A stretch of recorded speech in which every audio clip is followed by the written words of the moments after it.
আচ্ছা মা, তাজমহল এত সুন্দর, তাজমহল কি আমরাই বানিয়েছি তাই না? না তো, যিনি বানিয়েছিলেন উনার নাম সম্রাট শাহজাহান, উনি মুসলিম ছিলেন। ও আচ্ছা, তাহলে কুতুব মিনার নিশ্চয়ই আমরা বানিয়েছি।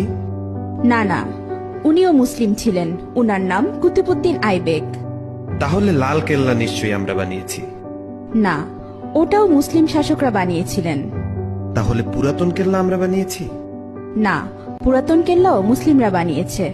তাহলে চারমিনার নিশ্চয়ই আমরা বানিয়েছি। না, চারমিনারও মুসলিম শাসকরা বানিয়েছে। মা, আমি শুনেছি ভারতের সবচেয়ে বড় ও পুরাতন রোড গ্র্যান্ড ট্রাঙ্ক প্রায় 3000 কিলোমিটার পর্যন্ত বিস্তৃত, সেটা তো আমরা বানিয়েছি। না না, গ্র্যান্ড ট্রাঙ্ক রোড আমরা বানাইনি। গ্র্যান্ড ট্রাঙ্ক রোড এক মুসলিম শাসক বানিয়েছেন, উনার নাম শেরশাহ। আচ্ছা, তাহলে হাজারদুয়ারি প্যাসেজ নিশ্চয়ই আমরা বানিয়েছি। না বেটা, এটাও মুসলিম শাসকরা বানিয়েছে। আচ্ছা, তাহলে মুঘল সাম্রাজ্য আমাদের ছিল তাই না? না, মুঘল সাম্রাজ্য মুসলিমদের সাম্রাজ্য ছিল। আচ্ছা, জয় হিন্দ এই শব্দটা কি আমরা প্রথম তৈরি করেছিলাম? না, এটাও একজন মুসলিম প্রথম বলেছিল। আচ্ছা মা, সারে জাহা সে আচ্ছা হিন্দুস্তা হামারা এই শব্দটি আমরা প্রথম বলেছিলাম তাই না?